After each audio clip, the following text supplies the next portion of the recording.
to say, system of sharing information and to access to the care, they come up with suggestion to create a new system so that CRC, patients and doctors, they can be linked together. They can work together. Okay, this is number one. This is introduction, but I talk more, right? Number two is about a fear. Okay, this is the first one. Sorry, you put this one, right? Should be the first one. It's a fear. Okay, I first talk about fear.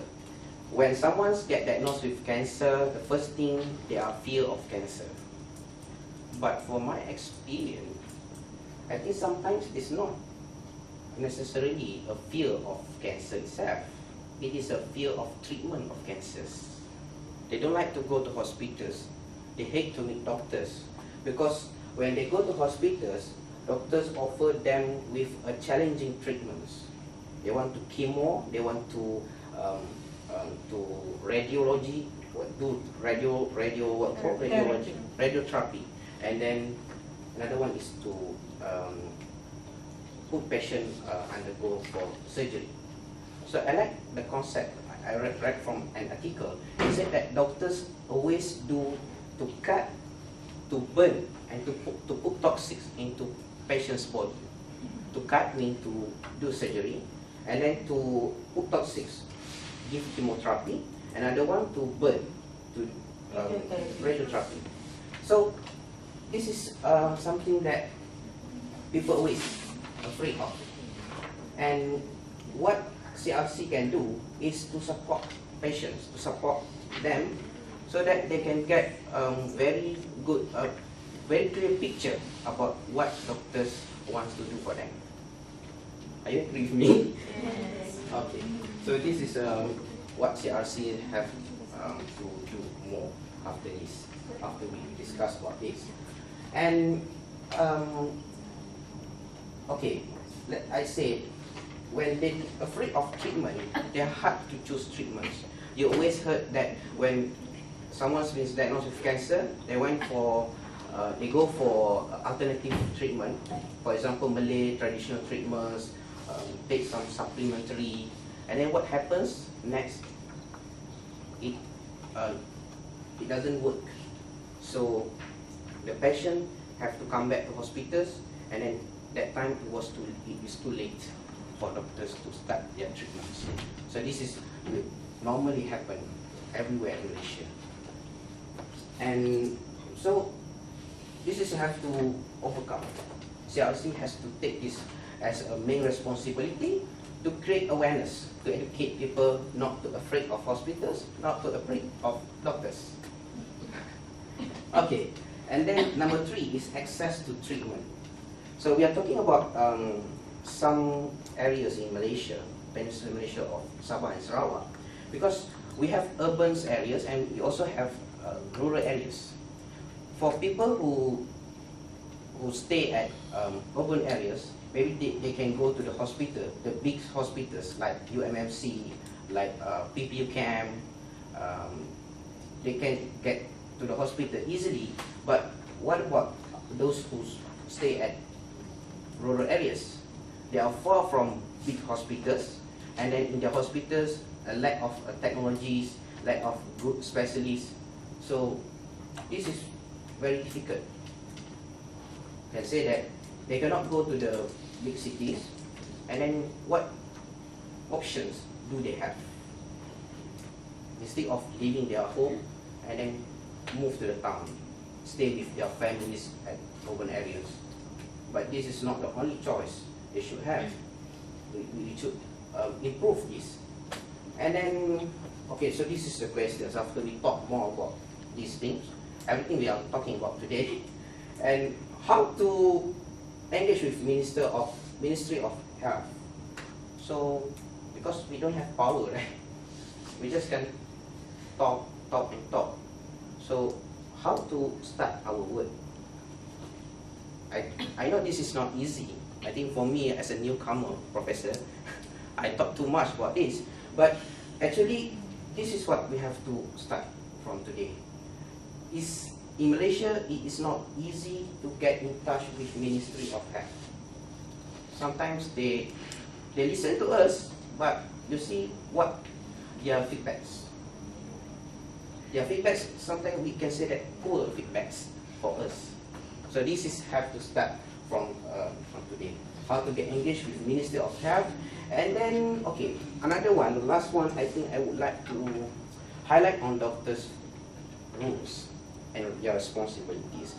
I see the differences in Malaysia and overseas.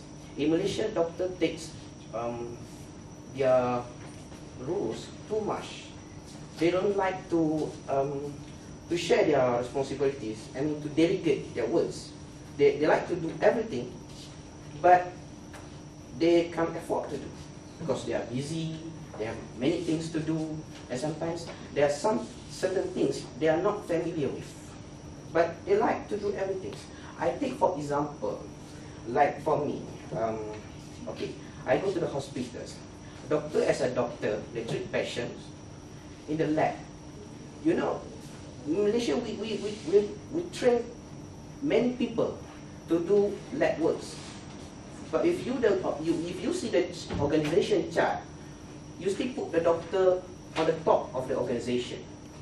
So we have, let's say, microbiologists, we have biochemists, we have lab personnel, and then on the top of that, you put doctors.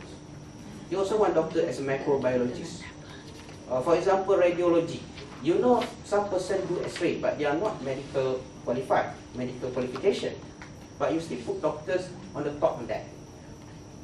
Doctors sometimes, they not only do their job, they also try to get influence and other have professionals to follow what they do, to follow their perception, their mind. So this is not easy. For example, I talked with Dr. Farida just now. Nurses also, they cannot talk too much, because when they want to talk, then they remember that there is a doctor. They have to follow the doctor is a main person to talk. When nurses want to talk more, then they are afraid of doctors. Because, yes, it's correct, it's happening in Malaysia. Because I know in United States of America or in UK, I think doctors can do their job, but then for example, hematologists, there is another person who well trained in hematology, in blood transfusion, blood study. But it doesn't necessarily, it is a doctor, it's a physician. So, I don't know, in Malaysia, doctors do so much. Sometimes they are not true at all. Sometimes they also go wrong. So this is, maybe it's not easy, but you can try from now, one step to one step. So, what I want to say is to offer nurses, educators, to offer people like me from lab person, so that I can get greater responsibilities. Well, just now I spoke with Professor Dr. Norlia, just speaker came just now. She's not wrong, right? She said, Then why are you going to say good things? Huh? no, I want to say good thing. Just because I just asked about treatments for cancers. And she said, okay, those things cannot do, those things can do, but oh, this is cannot, because you know this person is not a doctor. It's not a doctor. So we always think about when someone is a doctor, then he or she can treat patients. Sometimes we go to the healers, we go to the complementary and alternative medicines. They also should has their place.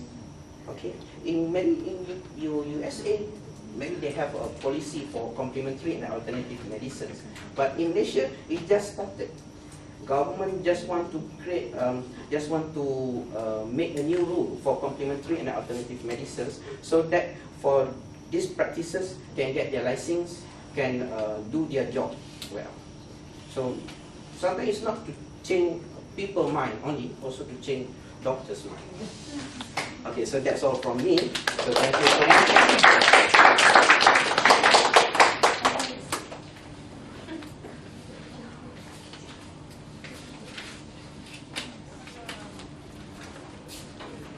I'd just like to thank a couple of people that have worked very hard behind the scenes. You've seen them kind of running around every time we need something, and they always seem to find it. So if they would please stand up, if Faiza would stand, please, and also Noor. Is she here? Noor, is she? Ah, there you are. I'm sorry, I pronounced your name wrong. I said my fault. And so I'll turn it over now for your evaluation and closing in terms of giving of certificates. Add in a little bit. Pardon? She wants to add in a little bit. Add a little bit. Oh, I'm sorry. I quite disagree with him because I feel doctors, they are professional. You must understand that. They are professional. What Dr. Norlia told us just now is that they don't want the patient who is desperate to be cheated. You must understand that. Because you didn't suffer cancer, you don't know. When people suffer cancer, dia macam dalam laut, kapal-kapal. They will take anything around. So, the best thing is to go to a professional doctor, get a good advice. And if you want to find a second, third opinion, no problem. But we don't want you to be cheated. That's all. Thank you.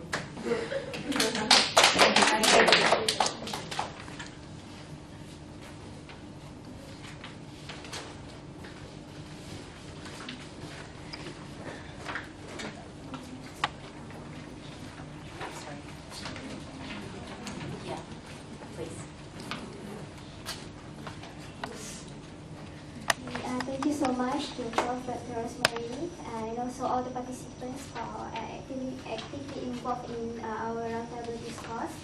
So before menamatkan program ini, I would like to ask your cooperation to complete all the evaluation forms.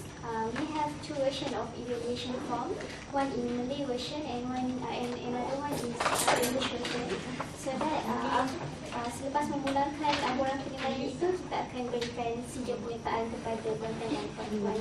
So that on behalf of committee for this CPD program, I would like to give appreciation to Prof. Berterusan dari Caffarella and also Smart Team and also all the participants. And I would like to apologize for any inconvenience during this CPD program. So with that, thank you so much.